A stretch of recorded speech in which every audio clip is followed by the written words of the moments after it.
अस्सलाम वालेकुम, मैं हूं अतर काज़मी। आज इमरान खान साहब से मुलाकात का दिन था। दोबारा पाकिस्तान तहरीक इंसाफ की क़यादत की मुलाकात नहीं हो सकी, उसकी क्या वजह है? आज के प्रोग्राम में इस हवाले से भी गुफ्तगू करेंगे। तहरीक इंसाफ पर काफ़ी तनकीद हो रही है क्योंकि उनका वर्कर बार बार पूछ रहा है कि भाई आपका लाएअमल क्या है, आप आगे चल के करना क्या चाहते हैं। उस हवाले से भी गुफ्तगू करेंगे। पंजाब हुकूमत के ऊपर जो तनकीद हो रही है कि आप मुलाकात नहीं करवाने देते, किसी किस्म की सियासी स्पेस नहीं दे रहे, लेकिन एट द सेम टाइम हुकूमत और अपोजिशन में राब्तों की बात भी हो रही है, उस पर भी गुफ्तगू करेंगे। सदर ट्रंप इस वक्त चीन में मौजूद हैं और चीन का जो उनका दौरा था उसके ऊपर काफी ज्यादा मीडिया कवरेज हो रही है। बताया जा रहा है कि चीजें आगे बढ़ रही हैं और अब तक की जो इतलात हैं उससे यही लगता है कि जो बातचीत हुई है वो एक अच्छे माहौल में हुई है। अमेरिका के कुछ अपने तहफुजात हैं, चीन के कुछ अपने मसाइल हैं, लेकिन लगता यही है कि दोनों ममालिक चाहते हैं कि तजारत में इजाफा हो और ओवरऑल जो सिचुएशन है दोनों ममालिक के दरमियान, जो टेंशन थी, पहले एक तरफ से टैरिफ लगता था, फिर दूसरी तरफ से इल्जामात लगते थे, फिर इधर से भी टैरिफ लग जाता था, वो सिचुएशन आपको तब्दील होती हुई नजर आ रही है। और वो प्रेसिडेंट ट्रंप जो बड़ी सख्त जुबान इस्तेमाल करते हैं, कभी इसके हवाले से कभी किस मुल्क के हवाले से, चीन में जाके उन्होंने बड़ी तारीफ की है चीनी क़यादत की और चीन की जानिब से भी उसी किस्म का रवैया हमें नजर आया। लेकिन इस सारी चीज में जो पाकिस्तान का किरदार है उससे भी आप इनकार नहीं कर सकते। अभी भी अमेरिका हो जाए, चीन हो जाए, सऊदी अरब हो जाए, ईरान हो जाए, इन सब को जोड़ने के लिए अगर कोई चीज या कोई ताकत इस वक्त है तो वो पाकिस्तान ही है और सबसे पाकिस्तान के राब्ते भी हैं। कोशिश करेंगे कि थोड़ी सी गुफ्तगू इस हवाले से भी करें, लेकिन सबसे पहले हमें ज्वाइन कर रहे हैं पाकिस्तान तहरीक इंसाफ के रहनुमा जनाब शफी साहब। शफी जान, आपका बहुत बहुत शुक्रिया। और पंजाब हुकूमत के तर्जुमान कौसर काज़मी साहब भी कुछ देर में हमें ज्वाइन कर लेंगे। अच्छा शफी, पहले तो ये बताएं कि आज फिर मुलाकात के लिए लोग गए थे, मुलाकात नहीं हो सकी। सबसे पहले अतर साहब आपका शुक्रिया। जहाँ तक मुलाकातों का ताल्लुक है, पिछले 6 महीने से कोई मुलाकात नहीं हो रही। आज जुमेरात का दिन था, आज इमरान खान साहब के रफ़क़ा का मिलने का दिन था, लेकिन आज भी मुलाकात नहीं करवाई गई। पिछले मंगल को आपने देखा कि अफरीदी साहब वहाँ पे मौजूद थे, उनके साथ तकरीबन 70 से ज़्यादा MPAs थे, MNAs हमारे मौजूद थे, सेनेटर्स वहाँ पे मौजूद थे, तमाम पार्लिमानी पंजाब के हमारे जो MPAs है वो वहाँ पे मौजूद थे। एक अच्छा खासा तादाद वहाँ पे मौजूद है क्योंकि अलीमा आपा ने पिछले मंगल को ये अनाउंस किया था कि अफरीदी साहब आएंगे, तो उस पर अमल करते हुए अफरीदी साहब वहाँ पे पहुँचे थे। लेकिन उस दिन भी मुलाकात नहीं करवाई गई, रात तक वहाँ पे हम बैठे रहे क्योंकि पहले गैर कानूनी काम जो है वो गवर्नमेंट करती है, अदालती एक हुक्मनामा है उसको नज़रअंदाज करती है। जेल का सुपरडेंट इतना तगड़ा है कि वो ना किसी कानून को मानता है, ना आइन को मानता है और ना ही इस्लामाबाद हाई कोर्ट के ऑर्डर को मानता है। और वो जो कोर्ट है वो भी इतनी वीक फुटिंग्स पे है कि जब एक हुक्म है जो उन्होंने दिया हुआ है उसकी इम्प्लीमेंटेशन नहीं होती, फिर हम उसी कोर्ट जाते हैं कि जी आपकी हुक्म की धज्जियां उड़ा दी गई है, हम कंटेम्प्ट ऑफ कोर्ट की एप्लीकेशन फाइल करते हैं, वो भी नहीं लगाई जाती। अब यहाँ पे अतर साहब एक बात समझनी होगी कि हमने हर चीज ट्राई कर ली है। ठीक है, हमने धरना भी दे दिया है, हमने PM से भी बात कर ली है, हमने चीफ जस्टिस को भी कॉल्स की, हमने CM पंजाब को भी खत लिखा, हमने अदालतों के दरवाजे भी कटकटाए, जो हो सकता था हमने किया, हमने धरना भी अडियाला के बाहर दिया। तो अब एक बात वाजे हो रही है कि अब मजम्मत से ही मफाहमत का रास्ता खुलेगा। अफरीदी साहब ने कहा है और अलीमा आपा ने भी ये बात की है कि अगले मंगल को जो रिएक्शन होगा वो इंतहाई शदीद रिएक्शन होगा। अगर एक हफ्ते के अंदर अंदर जो है इमरान खान साहब को शिफ्ट नहीं किया गया, आज जुमेरात का दिन है, अगले 3 दिन रहते हैं, अगर 3 से 4 दिनों में खान साहब को शिफ्ट नहीं किया तो दोबारा जो ट्यूसडे होगा तो उस पर जो रद्द अमल होगा वो काफ़ी शदीद होगा। अच्छा, जही साहब से जो राब्ते हैं हुकूमत के, कहा जा रहा है कि शायद शहबाज शरीफ साहब की मुलाकात भी, और कुछ लोग ये कह रहे हैं कि जी जही साहब मुलाकात इसलिए नहीं करते कि शायद तहरीक इंसाफ की तरफ से जो है ट्रोलिंग हो या उनके ऊपर तनकीद की जाए। तो ना तो आप खुद बात कर रहे हैं और जिनको खान साहब ने मैंडेट दिया है उनको भी उस तरह बात करने की इजाजत नहीं दी जा रही। देखिए चकजई साहब को तो कंप्लीटली मैंडेट इमरान खान साहब ने दिया है। अगर वो मुलाकात करना चाहते हैं तो ये जो फैसले की ताकत है वो चकजई साहब के पास है।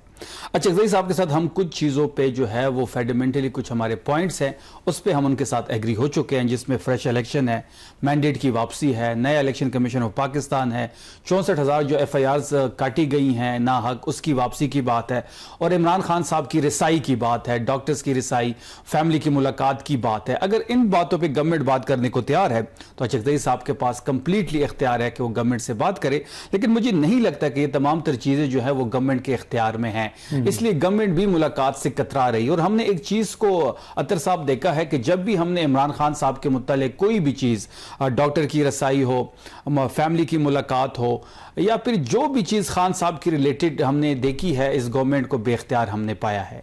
इस गवर्नमेंट के इख्तियार में कुछ नहीं है। इमरान खान साहब के मुतालिक के फैसले कहीं और से होते हैं और ये सिर्फ फेस सेविंग के लिए आगे बैठी हुए हैं। अच्छा, वैसे माजी में आप गवर्नमेंट के साथ बैठे भी थे, साहबजादा हामिद रजा तो वो खुद भी जेल में, लेकिन उस जमाने में आप बैठे भी थे और उस वक्त यही कहा जा रहा था कि कुछ कॉन्फिडेंस बिल्डिंग मेजर हो सकते हैं। आप लोगों ने एक जलसा कैंसिल किया और कुछ चीजों के ऊपर आप लोगों का राब्ता वगैरह भी हुआ, लेकिन उसके बावजूद एक जो गवर्नमेंट की तरफ से कहा जाता है कि आप लोगों का रवैया संजीदा नहीं है। एक बंदा आके एक बात करता है, दूसरा बंदा आके दूसरी बात करता है, एक जिसे कहते हैं ना कोहेजन पॉलिसी के अंदर वो नजर नहीं आती। और आपके रहनुमा अब तो हालत ये हो गई है कि पता चलता है कि कौमी असेंबली में एक दूसरे से, कौमी असेंबली की में जो हुआ वो इसकी जितनी मजम्मत की जाए कम है। इकबाल अफरीदी साहब को नहीं करना चाहिए था। जुनैद अकबर खान साहब हमारे सीनियर हैं, सूबाई सदर हैं।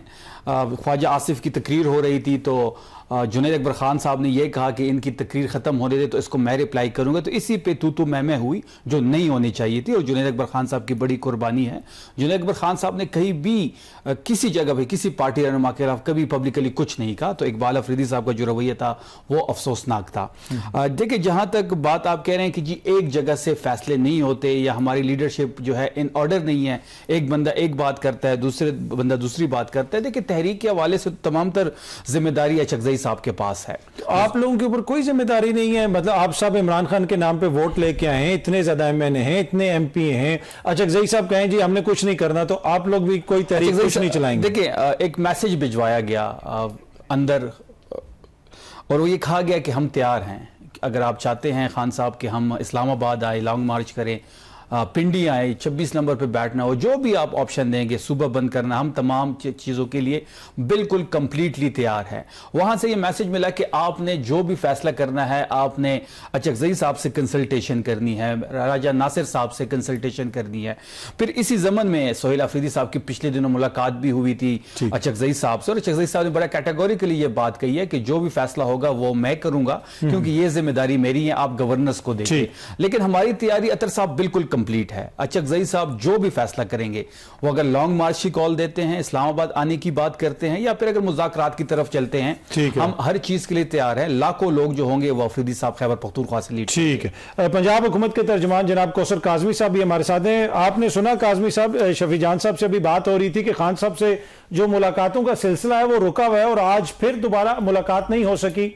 और उस दिन भी खैबर पख्तूनख्वा के वज़ीर आला आए थे, आपके सूबे में आए, बैठे रहे, लेकिन आपके सूबे की जो हुकूमत है, यानी आपकी जो हुकूमत है, उन्होंने मुलाकात नहीं करवाई। तो ये जो तनकीद मसलसल इनकी जानिब से पंजाब हुकूमत पे हो रही है और एक ये भी तासुर है कि पंजाब हुकूमत की वजह से इनके ताल्लुकात वफाक से भी खराब हो रहे हैं, क्या कहेंगे आप? बिस्मिल्लाहिर्रहमानिर्रहीम, अल्लाहुम्मा सल्ली अला मुहम्मद व आले मुहम्मद। नहीं आना चाहिए था सोहेल अफरीदी को, बिलखसूस ऐसे हालात के अंदर जब केपी के अंदर धमाके हुए और लोग शहीद और जख्मी हुए। बतौर चीफ एग्जीक्यूटिव सूबे का उनको वहां पे होना चाहिए था, नहीं थे। अडियाला जेल आके सरकारी वसाइल इस्तेमाल करके, सरकारी गाड़ियां इस्तेमाल करके अपनी सियासी जो एक्टिविटीज हैं वो उनको बरूकार ला रहे थे। बहनों के हुक्म पे उन्होंने खुद कहा कि मुझे आपा ने हुक्म दिया तो मैं आ गया। तो ये तो मामलात हैं। जिस तरीके से शफी जान ने कहा कि भाई हम तैयार हैं, आप जब जमान पार्क से इमरान खान को गिरफ्तार किया गया था तोशा खाना के बाद, मेरे हाल में 5 फरवरी थी, उससे लेके मार्च तक 5 दफा इन्होंने इस्लामाबाद का रुख किया। भाई अवाम जिसको ये 98% मकबूलियत कहते हैं वो इनके साथ नहीं निकले। मुतअद्दिद कॉल्स थी, एक नहीं 20 कॉल्स थी, उस पर उन्होंने किसी ने लब्बैक नहीं कहा कि वो जान चुके थे कि इनकी जो मेन चीज है क्या। बेसिकली जिस तरह आपने कहा कि शायद इमरान खान के नाम पे वोट तो लिए, लेकिन उनके लिए मार खाने के लिए, निकलने के लिए कोई बंदा तैयार नहीं है। अब जहां तक मुलाकातों का मामला है, अतर इलाज के हवाले से हमने हर तरह से इनके जो वकला हैं, इनकी जो एहलिया हैं बुशरा बीबी, उनको आगाह रखा। इमरान खान को जब पिम्स मुंतकिल किया गया या उनके दीगर जो स्पेशलिस्ट टीम थी एक मेडिकल, उसको बाकायदा तौर पर उनका चेकअप किया। और उसके बाद सलमान सफ्तर साहब की स्टेटमेंट आपके सामने है जिसमें उन्होंने कहा जी खान साहब का तो हौसला भी बुलंद है और उनकी सेहत भी बहुत बेहतर है। अब ये सारी चीजें हुकूमत पंजाब पे इल्जाम डालने से पहले सोच लें कि आपके अपने लोग क्या बात कर रहे हैं। हाँ, जब अदालतों में दरखास्त दी है बहन ने कि भाई को किसी अस्पताल में मुंतकिल किया जाए, अदालतों का मामला अतर अदालत देखेगी, उसमें ना पंजाब हुकूमत कुछ कर सकती है ना वफाक कुछ कर सकता है। इल्जामात की हम पे लगाते रहे सर आंखों पे, क्योंकि इल्जामात नहीं लगाएंगे तो जिएंगे कैसे। तो इनके जीने के लिए जरूरी है कि अपनी अहलियों को छुपाने के लिए दूसरों पे इल्जाम धरते जाए। अच्छा, इसमें काज़मी साहब एक ये भी कहा जाता है ना, जो इस वक्त मुल्क की मौशी हालत है, सियासी अदम इस्तेहकाम की बात करते हैं, आज हालत ये है कि IMF का वफ्द आके पाकिस्तान में बैठा हुआ है, उसने नजर रखी हुई है कि जो अगला बजट है वो कैसे बन रहा है। तो इन हालात में जो मुल्क की बड़ी सियासी जमातें हैं, आपकी जमात हो जाए, PTI हो जाए, क्या हालात बेहतर करने के लिए साथ बैठने की जरूरत नहीं है? साथ कौन नहीं बैठता अतर, हमने तो हमेशा इनको दावत दी है कि आए हमारे साथ बैठे। आगे से जवाब क्या मिलता है कि वो फार्म 47, वो 27 किलोमीटर का बेख्तियार वजीर आजम, ये बेख्तियार अदालतें, ये बेख्तियार पार्लिमान, ये सेनेट, मतलब किसी चीज को, आईने पाकिस्तान को, पाकिस्तान के रियासती इदारों को एक जमात मानने के लिए तैयार नहीं है। तो वो किस सूरत हमारे साथ बैठेंगे? हम तो कभी बैकफुट पे नहीं गए। जब भी मुज़ाकरात हुए, इन्होंने कोई ना कोई बहाना बनाया कि पहले ये कर दें, पहले ये कर दें, पहले वो कर दें। अब एक शख्स को सजा हुई है, वो अपनी सजा काट रहे डयाला के अंदर। आपका लीडर है, आप उसके लिए कोशिश करें, आप अदालती महाज पे जाएं, आप पार्लियामान में बैठें, आप कानूनी रास्ता इख्तियार करें, आपका हक बनता है। लेकिन आप ये कह दें कि हम अगर इमरान नहीं तो पाकिस्तान नहीं, और इस तरह के जब कलमात आपके मुंह से निकलेंगे, तो फिर जो रियासत पाकिस्तान है वो सिक्योरिटी के लिए, लोगों की जान और माल के लिए, अपनी इमलाक की हिफाजत के लिए जरूरी इकदाम उठाएगी। फिर आप इल्जाम देते रहें, लेकिन अपनी जो सियासी रवादारी है उस पर नजरसानी इनको करनी चाहिए कि क्या मुतअद्दिद जो कॉल थी, जिस तरह मैंने आपको बताया कि ज़मान पारस की गिरफ्तारी के बाद 1 महीने के अंदर अंदर इस्लामाबाद की 5 कॉल्स आती हैं, किसी एक पे भी दुरुस्त तरीके से अमल नहीं होता भी है तो कोई नतीजा नहीं निकलता। तो क्या ये वक्त नहीं आ गया कि ये अपनी जो हिकमत अमली है उसकी तब्दीली के हवाले से कुछ सोचे?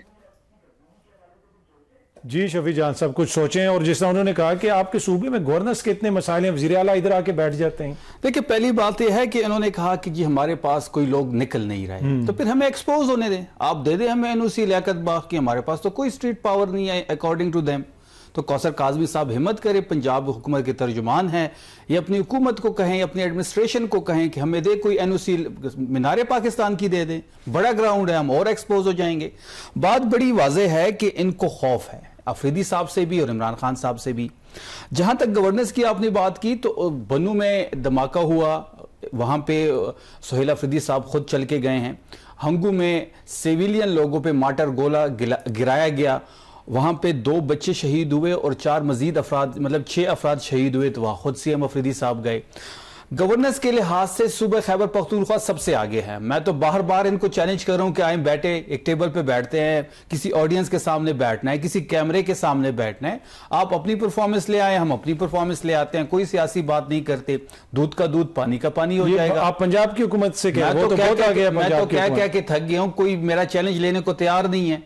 ये कौसर काज़मी साहब मेरे भाई हैं, इनको मैंने कई दफा चैलेंज दिया है कि आए बात करते हैं, किसने कितना काम किया, किसके पास कितने वसाइल है, लग पता जाएगा। बात बड़ी वाज़ेह है।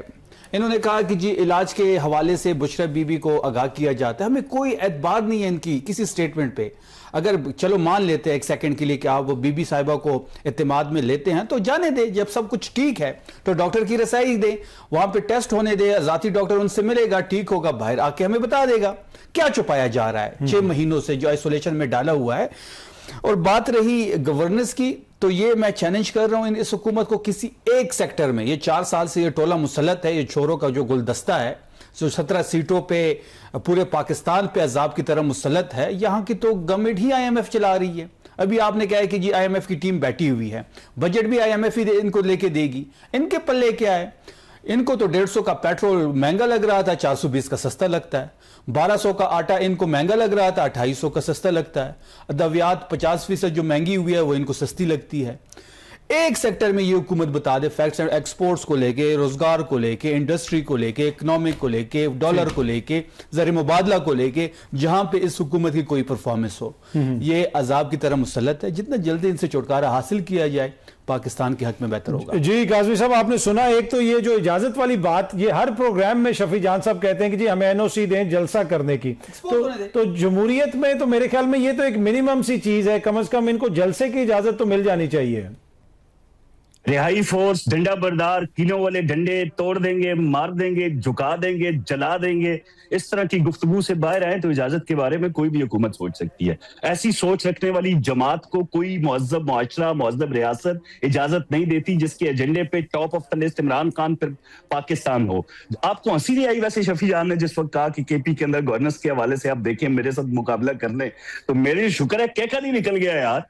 वहां पे रोजगार के हवाले से केपी के लोग पंजाब में, तालीम के हवाले से केपी के लोग तालीमी दरसगाहों में, इलाज, रोजगार, सेहत, कारोबार, तमाम केपी के अफराद आपको हमारे भाई हैं वो पंजाब में नजर आते हैं। केपी के लोग जोड़ियां उठा के बददुआएं दे रहे हैं इनको कि यार खुदा का वास्ता है, वो एक BIT बनाई थी इमरान खान ने, उसमें से बस का मोड़ भी नहीं मुड़ता था भाई, बस जाती थी वापस नहीं आ सकती थी। ये इनकी वजन टोटल काबिलियत है जिसके तहत अब ये चैलेंज करते हैं। मुझे बड़ी हैरत होती है यार कि बगैर सोचे समझे, खुदा का खौफ खाओ यार, कहां पंजाब। मैं कहता हूं यार तुम हमें मंसूबे दे दो पंजाब की तरह, जिस तरह कल हमने मेहनत कशों में मुफ्त फ्लैट्स, मुफ्त घर दिए, अपनी छत अपना घर दिया, हिम्मत कार्ड दे रहे हैं, किसान कार्ड दे रहे हैं, नवाज शरीफ कैंसर हॉस्पिटल के अंदर जहां पे शौकत खानम में उम्र को देख के जवाब दे दिया जाता है ना, ऐसे जो मरीज हैं उनको ले लिया जाता है नवाज शरीफ कैंसर हॉस्पिटल के अंदर। तो इस तरह के बेशुमार मंसूबे पंजाब के अंदर हैं और मैडम चीफ मिनिस्टर खुल के कहती हैं कि अपने हुक्मरानों से सवाल करो कि अवाम का पैसा अवाम पे खर्च हो रहा है या नहीं हो रहा। और मैंने जिस तरह आपको बताया, कहते जी हाँ वो सुहेल अफरीदी साहब गए थे वहां पे जज्बा खैर सिगाली और उनको हौसला दे के वापस अडाला के बाहर आके बैठ के। कोई चीफ एग्जीक्यूटिव ऐसा नहीं होता कि अलामती तौर पर एक दौरा करे, बम धमाके के बाद शोधा के वर्षा को मिले, जख्मियों की इयादत करे और वहां से फिर सियासी एक्टिविटीज शुरू कर दे जिसके कंधों पे सूबे की जिम्मेदारी होती है। ये रवैये नहीं होते, अपने रवैयों में थोड़ी तब्दीली लाएं। ये जो खोखले दावे हैं ना कि हमने वहां पे बड़ा कमाल कर दिया है केपी में, इससे लोग नेशनल टीवी पे आपकी बात सुन के मां सवाए हंसी के और कुछ नहीं करेंगे। चले मैं एक छोटी सी ब्रेक लेता हूं और फिर शफी जान से इसका जवाब भी लेंगे और आपके लिए भी कुछ सवाल है मेरे पास एक छोटी सी ब्रेक के बाद। वेलकम बैक जी। शफी जान साहब, एक तो ये बताएं कि ये जो 28वीं तरमीम का भी जिक्र हो रहा है, आप लोगों से कोई राब्ता किया गया 28वीं तरमीम के हवाले से? 28वीं तरमीम में आता हूँ, ये अल्लाह की मार है। इन्होंने अभी नवाज शरीफ कैंसर हॉस्पिटल का जिक्र किया है, ये उसकी रिपोर्ट है मेरे सामने जो मैं आपको फॉरवर्ड कर रहा हूँ। ये दुनिया न्यूज़ की रिपोर्ट है जिसमें लिखा गया है साफ साफ किस तरह करप्शन हुई है नवाज शरीफ कैंसर हॉस्पिटल में, किस तरीके से मिसमैनेजमेंट है, किस तरीके से ठेकेदार से कमीशन लिया गया है, किस तरीके से ठेकेदार ने नाकिस मटेरियल पे इस्तेमाल करके पंजाब का पैसा ज़ाया हो रहा है। ये तमाम रिपोर्ट मैं आपको अतर साहब फॉरवर्ड करूंगा, ये आप काजमी साहब को भी फॉरवर्ड करें और इनकी कारकर्दगी इनके मुंह पे ही फेंक दे। जहां तक 28वीं तरमीम की उन्होंने बात की, 28वीं तरमीम जो है सर ये देख लें, मैं ये अतर साहब को अपना मोबाइल दे रहा हूँ। दुनिया रोजनामा दुनिया है और रिपोर्टर जो है वो मोहम्मद हसन रजा साहब है, वो ये सामने है। ये आपकी जो नाकामियों के मुंह बोलते सबूत है। आजकल अल्लाह ताला जो है ना, वो अल्लाह ताला भी आपके जो आपने कारनामे किए हैं वो अल्लाह ताला की मार यही होती है कि आप मुंह से निकालते हैं, वो जो आपके कारनामे हैं वो सामने आ जाते हैं। जहां तक 28वीं तरमीम की काजमी साहब बात है, मैं काजमी साहब आपके पास आता हूं, जरा शफी अपनी बात कंप्लीट कर लें फिर मैं आपके पास आऊंगा। 18वीं तरमीम की जहां तक काजमी साहब बात है कि 28वीं तरमीम में जो ताकतवर हल्के चाहेंगे वही होगा। ना नून लीग की कोई वक़्त है, ना ही पीपल्स पार्टी की कोई वक़्त है। 26वीं और 27वीं तरमीम जब आ रही थी, जिस किस्म का ड्राफ्ट इनको दिया गया, पीपल्स पार्टी कहती है कि हमारे पास डिफरेंट ड्राफ्ट था, नून के पास डिफरेंट था, लेकिन दोनों ने डंडे के जोर पे लाइन में खड़े होकर टप्पे पे टप्पा लगाया और तरमीम को पास किया और पार्लियामेंट से ताकत ले ली गई और इस्तिस्ना दे दिया गया। दुनिया की कौन सी जमहूरियत में इस्तिस्ना दिया जाता है? क्या इस्लामी तारीख में किसी को इस्तिस्ना मिली है? क्या हमारी जो नबी पाक सल्लल्लाहु अलैहि वसल्लम थे, जितने हमारे पैगंबर गुजरे हैं, किसी एक को इस्तिस्ना मिला है? ये पता नहीं कहां से आई हुए हैं कि इनको इस्तिस्ना मिल गया है जी, इनसे कुछ पूछ नहीं सकता। 28वीं तरमीम में जो वो चाहेंगे ये दोनों पार्टियां लाइन में खड़े होकर डंडे के नीचे वोट देंगे।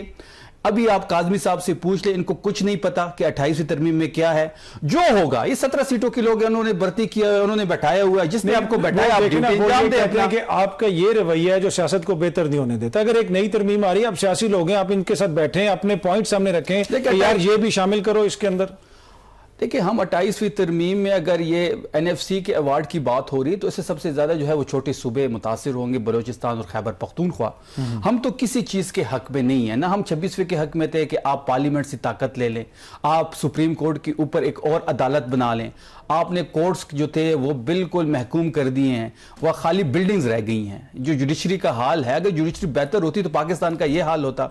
असल में ना बात बड़ी वाज़ेह है कि 17 सीटों पर आए हैं, भर्ती किए हुए लोग हैं, वो जो देंगे ये लाइन में खड़े होकर टप्पे लगाएंगे, जो ड्राफ्ट होगा मनोन तस्लीम किया जाए। जेर जबर कॉमा फुल स्टॉप का ये डिफरेंस नहीं ला सकते। नहीं, बड़ी इतनी बड़ी बड़ी सियासी जमातें, ऐसी बात तो नहीं। हम बड़ी सियासी जमात का लीडर अपनी सीट हार जाता है, मनसेरा में हार जाता है, यस्मीन राशिद से हार जाती है, CM मैर शराफत से हार जाती है, शहबाज शरीफ अपनी सीट हार जाता है, कराची का मैंडेट तहरीक इंसाफ का होता है, बलोचिस्तान की सीटें हमारी हैं। ये बड़ी कैसी जमात है? नहीं, ये तो देखें किसी अदालत में साबित होगा तो फिर इस पे हो सकता है। काज़मी साहब, मेरे मीडिया से भी गिला है। जी जी, जब हमारी हुकूमत होती थी ना तो 2 रुपया पेट्रोल महंगा हो जाता था, इनके तो ये आ जाते थे ना, ये तो महंगाई मार्च करने आ जाते थे। फिर इनके ये लीडर भी कहते थे कि जब महंगाई होती है, पेट्रोल महंगा होता है तो वजीर आजम चोर होता है। तो उस मंतक के हिसाब से ये वजीर आजम तो डाकू है। मीडिया भी बाजारों में घूमती थी, हर बंदे के आगे माइक करती थी, पेट्रोल महंगा है, महंगाई हो रही है। अब मैंने मीडिया का कोई माइक नहीं देखा, तो मीडिया भी इनके साथ या तो। काज़मी साहब, ये अब आपकी वजह से हमारे ऊपर बात आ गई है, अब आप प्लीज इसका भी जवाब दें। और दूसरा, ये जो सुथरा पंजाब का आज फैसलाबाद का बताया जा रहा है कि 100 करोड़ का मुबैना करप्शन हुई है सुथरा पंजाब में, और कुछ लोगों को गिरफ्तार भी किया गया। ये जिसको मैडम CM कहते हैं वो तौंसा शरीफ का ही बता दे, जो अस्पतालों में एक सिरिंज से कितने को जो हुआ है वो भी जरा बता दे। जी जी, काज़मी साहब जरा बताइएगा। मैं बताता हूँ। ये शफी जान में जिस तरह करप्शन की बात की नवाज शरीफ कैंसर हॉस्पिटल के हवाले से, अब आप देखें कि ये मेरा भाई एक प्रोग्राम में मेरे साथ बैठा हुआ था तो कहता है जी वो IMF की एक रिपोर्ट आई है जिसमें कहा गया कि 5300 अरब की करप्शन हुई है। अब इनकी जो ज़हनी हालत है वो इस तरह की है कि रिपोर्ट को सही तरीके से पढ़ते भी नहीं है, कि उसमें लिखा हुआ है कि 5300 अरब रिकवर किए गए इन जैसे लोगों से ना, जो रिकवर करके हुकूमत पाकिस्तान के खजाने में गए। IMF की रिपोर्ट में साफ किया। अल्लाह का खौफ करो। जहां तक सुथरा पंजाब का, जहां तक भाई सुन लेना, मैं जवाब दे रहा हूँ। जहां तक इनकी बात है जी कि सुथरा पंजाब के हवाले से, सुथरा पंजाब का आपने सवाल किया था, मैं उस मीटिंग में बैठा हुआ था, मैडम चीफ मिनिस्टर ने सख्त बरहमी का इजहार किया। रिपोर्ट्स आती हैं और आपने ये पहली दफा देखा होगा कि किसी चीफ मिनिस्टर ने अपने एक मंसूबे के अंदर एक केस को, एंटी करप्शन को रेफर किया। ये मिसाल आज से पहले नहीं थी। इतनी शफाफ और मुस्बत तरीके से ये जो मंसूबा है, पूरी दुनिया में इससे बड़ा मंसूबा नहीं है जो कि इस तरीके से काम कर रहा हो। जब वहां पे करप्शन की निशानदेही की गई, हमारे ही लोग गए ना, हमारी जो स्पेशल टीम्स बनी हुई है, मैडम ने बनाई हुई है, वो जाके मैडम को रिपोर्ट करते हैं इस हवाले से कि यहाँ बदनजमी हो रही है, यहाँ पे करप्शन की खबरें आ रही हैं। उस पे अमल करते हुए हुक्म दिया गया एंटी करप्शन को चीफ मिनिस्टर साहिबा की तरफ से, और अब वो इदारा तहकीकात करेगा और अपनी रिपोर्ट पेश करेगा। मिसाल आपको ऐसी KP में, बलोचिस्तान में, सिंध में कहीं नहीं मिलेगी कि चीफ एग्जीक्यूटिव खुद निशानदेही करके ये केस एंटी करप्शन को रेफर कर दे। अब जहां तक बात है, शफी जान ने बहुत ज्यादा इल्जामात लगाए 18वीं तरमीम के हवाले से। ये बड़ी नॉर्मल बात है, क्योंकि ये पार्लियामान को, आईने पाकिस्तान को, किसी चीज को नहीं मानते। इनके लोग अपने बच्चों को बाहर भेज देते हैं, ब्लू पासपोर्ट के ऊपर पाकिस्तान की बेतौकीरी का सबब बनते हैं। इनको क्या लगे आईन और कानून पाकिस्तान से? भाई तरमीम में क्या हर्ज है? NFC अवार्ड के बारे में बात कर रहे हैं, क्यों हुआ था कि यार सूबों को इख्तियारात देते हैं, उनको वसाइल देते हैं ताकि वहां की अवाम का जो जीना है वो बेहतर हो सके, उनको सेहत की, तालीम की जो बुनियादी जरूरियात हैं सूबे अपने तौर पर उनको मुहैया करें। क्या ऐसा हुआ? चाहे वो सिंध हो, KP हो, पंजाब के अंदर तो वज़ीर आला पंजाब मुखातिब करती हैं अवाम को कि आपका पैसा अवाम पे खर्च हो रहा है। अगर NFC अवार्ड को सामने रखा जाए तो वफाक ने क्यों दिया था सूबों को कि भाई अपने अपने अवाम की फलाह बहबूद के लिए इन फंड्स को इस्तेमाल करें, लेकिन अनफॉर्चुनेटली ऐसा हुआ नहीं। अगर 18वीं तरमीम में ये चीज ज़ेरे बहस आती है तो मेरे ख्याल में इसमें कोई हर्ज नहीं होगा, इससे किसी को घबराना नहीं चाहिए। हम आज तक नहीं घबराए। जब 52% से 47% पंजाब का हिस्सा काट के KP में, बलोचिस्तान में और दीगर सूबों में तकसीम किया गया तो हम नहीं रोते, इस बात का बहाना नहीं बनाते कि KP के अवाम इसलिए बदहाल है कि NFC अवार्ड का पूरा हिस्सा नहीं मिल रहा, हम काम नहीं कर पा रहे, हमारे पास वसाइल की कमी है। पंजाब ने करके दिखाया कि तमाम चीजों के बावजूद आए दिन रोजाना की बुनियाद पर अवाम की फलाह बहबूद के मंसूबे अमलन जो है वो जारी किए जाते हैं। जी शफी जान साहब, एक तो ये भी है, देखें पंजाब बड़ा मुतहरिक आपको नजर आता है, उनकी वज़ीर आला बाहर के ममालिक भी जाती हैं, मंसूबे भी आते हैं और मंसूबे आपको नजर भी आ रहे हैं। अब भी वो अगले हफ्ते आज़रबाईजान जा रही हैं। सोहेल अफरीदी साहब सिर्फ अडयाला जेल आते हैं और कहीं जाते ही नहीं। देखिए, अब 1100 अरब का जहाज खरीदा गया है जो दुनिया में किसी वजीर आला के पास नहीं है, और एक मकरूज सूबे की वजीर आला अपनी ख्वाहिशात पूरी कर रही हैं। अब उस जहाज का इस्तेमाल भी तो होगा, कभी वियना जाता है तो अभी बाकू चला जाएगा, उससे पहले भी मेरे ख्याल में थाईलैंड में कहीं गई थी। देखिए, आने जानियाँ तो इनकी लगी रहेगी। बात बड़ी वाज़ेह है कि इन्होंने कहा कि एनएफसी में खैबर पख्तूनख्वा को हिस्सा नहीं मिलता, तो मेन मुद्दा यही है हमारा कि आपने हमारे 4758 अरब रुपए जो रोके हुए हैं, अगर वो टाइमली हमें मिल जाते तो आज खैबर पख्तूनख्वा बहुत आगे होता। कम वसाइल में भी हम इनसे आगे हैं, कम वसाइल में भी हम इनसे आगे हैं। अगर वो पैसे हमें मिल जाते तो हम इनसे मजीद आगे होते। किस चीज में आप इनसे आगे हैं, कोई चीज बताएं ना। सबसे ज्यादा यूनिवर्सिटी हमारे पास है, सबसे ज्यादा डिग्री कॉलेजेस हमारे पास है, सबसे ज्यादा स्कूल्स हमारे पास है, सबसे ज्यादा जो मेडिकल फैसिलिटीज है, सेहत कार्ड और मेडिकल फैसिलिटीज हमारे पास है। कर लेते हैं मुकाबला। आपके सूबे में हर बंदे के पास सेहत कार्ड है, हर बंदे के जेब में 10 लाख रुपए है, हर बंदे के जेब में 10 लाख रुपए है। अभी जो हमने PIC बनाया है, पेशावर इंस्टीट्यूट ऑफ कार्डियोलॉजी, उसमें पंजाब और सिंध से लोग आ रहे हैं और वहां पे ऑपरेशन हो रहे हैं। और जो खैबर पख्तूनख्वा वालों के पास सेहत कार्ड है, क्या वो पंजाब में आके इस्तेमाल कर सकते हैं? हर बड़े हॉस्पिटल में इस्तेमाल हो सकता है जहां पे सेहत कार्ड की फैसिलिटी हो, चाहे पंजाब, सिंध, बलोचिस्तान में, आप जहां भी जाए आप इस्तेमाल कर सकते हैं। ये वो इनकलाबी कदम था जो इमरान खान साहब ने उठाया और इसकी वजह से भी हमें काफी वोट पड़ा है, और ये वो स्टेप्स थे जो रियासती मदीना की बुनियाद। तो ये चीजों में आप, ये काज़मी साहब आपने सुना, उन्होंने बताया कि जी ये चीजें, इसमें हम पंजाब से बहुत आगे हैं। अमीर का एक मेडिकल कॉलेज बनाया गया, आज तक एक स्टूडेंट वहां से नहीं निकला, ठीक है ना जी। और दूसरा ये कह रहे हैं कि हेल्थ की फैसिलिटीज बहुत ज्यादा है। अभी धमाका हुआ, आपने वीडियोस देखी होंगी, चिंगची पे जख्मियों को लाया गया इतने सूबे के अंदर। मतलब ये जिस तरह के कह रहे हैं कि वहां पे दूध और शहद की नहरें बह रही हैं, चिंगची पे यार धमाके के जख्मियों को ये मजाक समझते हैं। इंफ्रास्ट्रक्चर नहीं है, सेहत के मराकज नहीं है, वहां पे तौसा शरीफ में एक इंजेक्शन लगा के उसकी वीडियो पड़ी है, कितने लोगों को HIV हुआ है। ये तो इनका हाल है। मैडम ने, हमारी मैडम चीफ मिनिस्टर ने, ये हमेशा जो ताना मिलता था ना कि लाहौर पे खर्च हो रहा है, जनूबी पंजाब में और वो राजनपुर तक जितने भी मरियम नवाज हेल्थ क्लिनिक हैं, शायद ही कोई गांव, कोई देहात बच्चा हो जहां पर ये फैसिलिटी। तो हर चीज में मरियम नवाज की फोटो और मरियम नवाज का नाम बड़ा जरूरी है। काम कर रही है तो क्यों ना नाम ले मरियम नवाज का। ये मेडिकल ऑन व्हील्स किसने, इन्होंने बात की, ये प्राइवेटाइज हो रहा है। इनका जो हेल्थ सिस्टम है पूरा प्राइवेटाइज हो रहा है, इनका एजुकेशन सिस्टम प्राइवेटाइज हो रहा है। तो दे जी काज़मी साहब, फिर कहेंगे डिग्री कॉलेज बड़े ज्यादा है, स्कूल बड़ी ज्यादा है, यूनिवर्सिटी बड़ी ज्यादा है, लेकिन वहां पे स्टूडेंट्स की आपकी यूनिवर्सिटी कितनी है काज़मी साहब आपके पास? आपकी पंजाब में कितनी यूनिवर्सिटी है? कॉलेज का हवाला दिया भाई, दियामिर कॉलेज का हवाला दिया। ये दावे उसी तरह हैं जिस तरह इमरान खान इनकी आबादी 12.5, हमारी 4.5 करोड़। हमारे पास इनसे ज्यादा यूनिवर्सिटी हैं 34, जिसमें 14 तहरीक इंसाफ ने बनाई है। इस तरह तो नहीं बोल सकूंगा ना। जी प्लीज आप बोलें काज़मी साहब। जी काज़मी साहब, अब बात यह है कि अभी दावा जिस तरह सोहेल अफरीदी ने कि ये जितना भी दहशतगर्दी का नासूर है KP में, मैं ये 100 दिन में खत्म कर सकता हूं। तो मुझे इमरान खान के वो 100 दिन, वो 1 लाख नौकरियां, 1 करोड़ नौकरियां और 1 लाख घर याद आ गए। मतलब इस तरीके के ये दावे करते हैं लेकिन अमलन इनके पास कुछ नहीं है। अब अवाम ने ये धोखा समझ लिया है इनका कि मासवाई जो बयानात है इससे आगे ये जाते नहीं है। इसीलिए तो मसला ये है कि इनकलाब लेके ये निकलते हैं, इनकलाब के लिए बंदे नहीं होते, इनकलाब के लिए NOC मांगते हैं और सारी बहानाबाजी होती है। अगर इन्होंने KP में काम किया होता, यकीन करें अवाम का समंदर इनके साथ होता, लेकिन ऐसा है नहीं। ठीक है काज़मी साहब, जरा वक्त की कमी है। जो 100 दिनों की बात काज़मी साहब ने बात की, लास्ट 30 सेकंड, 100 दिन में बिल्कुल हम अमन लेके आ सकते हैं। जितनी रिसोर्सेज जो है वो रियासत के पास है, वो रिसोर्सेज हमें दे, और जितने फंड्स रियासत के पास है वो फंड्स हमें दे दें और वो इख्तियार भी हमें दे दें। 100 दिन में पूरे पाकिस्तान में हम अमन लेके आ सकते हैं, खैबर पख्तूनख्वा समेत। चलें जी, शफी जान साहब, काज़मी साहब, आप दोनों शख्सियात का बहुत बहुत शुक्रिया जी। एक छोटी सी ब्रेक लेते हैं, बात करेंगे क्रिकेट की एक छोटी सी ब्रेक के बाद। वेलकम बैक जी।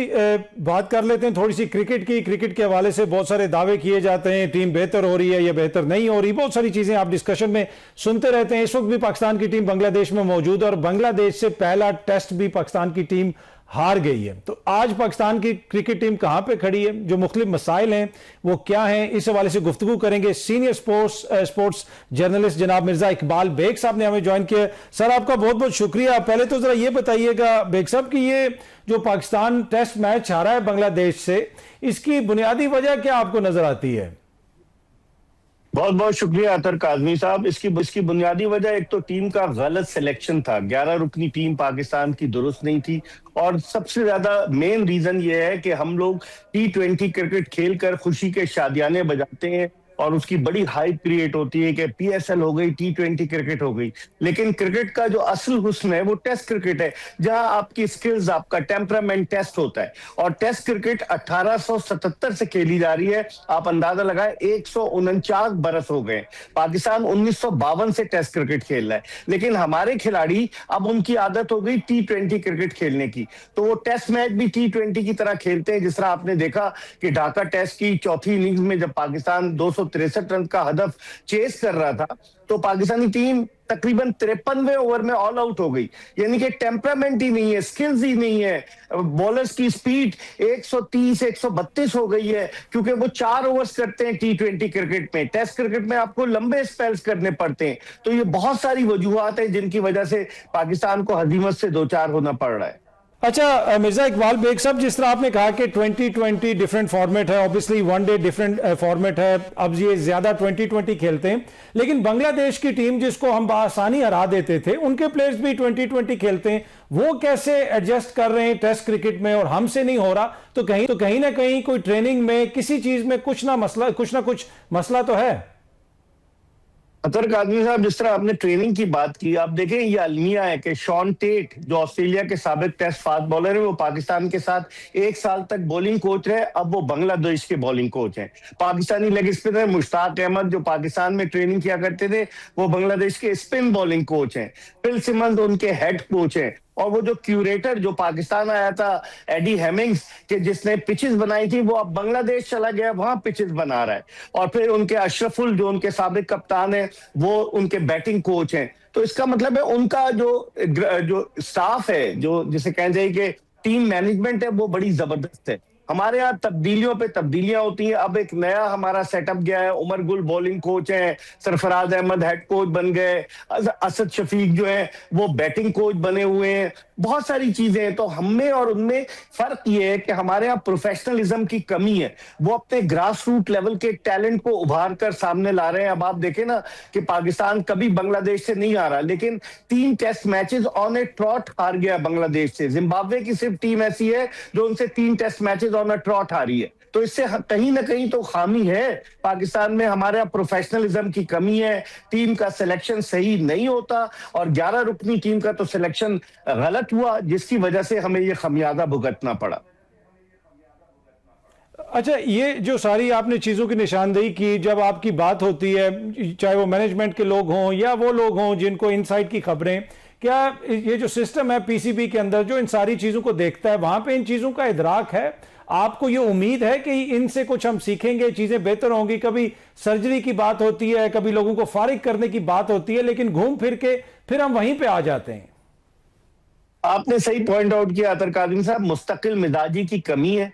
इदराक होना चाहिए डोमेस्टिक क्रिकेट में। अब आप देखें कि पहले आपके जो डायरेक्टर डोमेस्टिक क्रिकेट थे, वो डिप्टी कमिश्नर झंग थे, डेपुटेशन पर आए थे। अब वो चले गए, तो उनके भाई एक और सरकारी अफसर हैं, वो आ गए डायरेक्टर डोमेस्टिक क्रिकेट। हमारे यहाँ ना कंसिस्टेंसी नजर नहीं आ रही, और right man for the right job जब तक नहीं होगा तो पाकिस्तान क्रिकेट कैसे तरक्की करेगी? हम PSL को अपना शो पीस रखते हैं कि जनाब PSL हमारी जबरदस्त हो रही है। आप देखें कि पाकिस्तान इस वक्त ICC की जो टेस्ट चैंपियनशिप है, उसकी रैंकिंग में पाकिस्तानी टीम 7वें नंबर पर आ गई, और हमसे पहले बांग्लादेश चला गया जो 6ठे नंबर पर है। और इससे पहले जो 2 ICC टेस्ट चैंपियनशिप के साइकिल्स हुए 3-3 साल के होते हैं, उनमें हमारी टीम आखिरी नंबर पर आई। और ये 2025 से 2027 का साइकिल है। हम बांग्लादेश से 1 टेस्ट मैच हार गए, एक हम अपने मुल्क में टेस्ट मैच हारे थे साउथ अफ्रीका से, और फिर उसके बाद हमें अभी जाकर 2 वेस्ट इंडीज से, 3 इंग्लैंड से, फिर अपनी सरजमीन पर 2 श्रीलंका से खेलने। तो हम कहाँ खड़े हैं? हमारी टीम जो है वो अब तक जेल नहीं हो सकी, प्रॉपर तरीके से हम परफॉर्म नहीं कर पा रहे। तो ये सारी चीजें, इसका इदराक तो होना चाहिए ना PCB को। अच्छा, आखिर में मुझे ये बताइएगा कि आने वाले जो आईसीसी के टूर्नामेंट्स हैं, चाहे 2020 का वर्ल्ड कप हो या 50 ओवरों का वर्ल्ड कप हो, आने वाले सालों के अंदर आप देख सकते हैं कि या आपको नजर आ रहा है कि पाकिस्तान की कारकर्दगी इससे बेहतर होने का इम्कान है? कोई बड़ा कप जीत के टीम वापस आ सकती है? देखिए काजमी साहब, पाकिस्तानी टीम जो है ना, इसको कहा जाता है ये अनप्रिडिक्टेबल टीम है। कभी ये खुशी देती है, कभी गम देती है, कभी ये मजबूत से मजबूत हरीफ को आसानी से हरा देती है और कभी कमजोर से कमजोर टीम से आसानी से हार जाती है। तो ज्यादा तवक्कुआत वाबस्ता रखी जाए। अगले साल जो है वो 50 ओवर्स का वर्ल्ड कप होने जा रहा है, फिर उसके अलावा 2028 में T20 वर्ल्ड कप होगा। असल नजर आपकी होनी चाहिए 2025 से 2027 के साइकिल पर कि जो वर्ल्ड टेस्ट चैंपियनशिप है, हमारी परफॉर्मेंस बड़ी मायूस कुन रही है। तो अब हम तवक्को यही रखते हैं। अब हमने ऑस्ट्रेलिया को बुला लिया है गर्मी में। 30 मई को ऑस्ट्रेलिया से हमारा पहला वनडे पिंडी में, फिर 2 और 4 जून को लाहौर में। अब ऑस्ट्रेलिया ने भी अपनी तकरीबन टॉप प्लेयर्स उनके नहीं आ रहे, और वो भी अपनी जो भी टीमें हमारा दौरा करती हैं पाकिस्तान का, वो अपने बी टियर के खिलाड़ी भेज देती हैं। तो हमें उसका क्या फायदा है? अब आपकी तवज्जो होनी चाहिए 2027 का जो वर्ल्ड कप है 50 ओवर्स का, उसमें पाकिस्तान क्या परफॉर्म करता है। आपने देखा 2023 के वर्ल्ड कप में हमारी क्या परफॉर्मेंस रही, 2027 के वर्ल्ड कप में क्या करते हैं, देखना होगा। ठीक है मिर्जा इकबाल बेग साहब, बहुत बहुत शुक्रिया, थैंक यू सो मच हमें ज्वाइन करने के लिए। वक्त तो एक छोटी सी ब्रेक से वापस आते हैं तो गुफ्तगू के सिलसिले को आगे बढ़ाएंगे। प्रोग्राम देखने का शुक्रिया। अगले हफ्ते आपसे दोबारा मुलाकात होगी। सोशल मीडिया पर फीडबैक जरूर दीजिएगा। Thank you very much.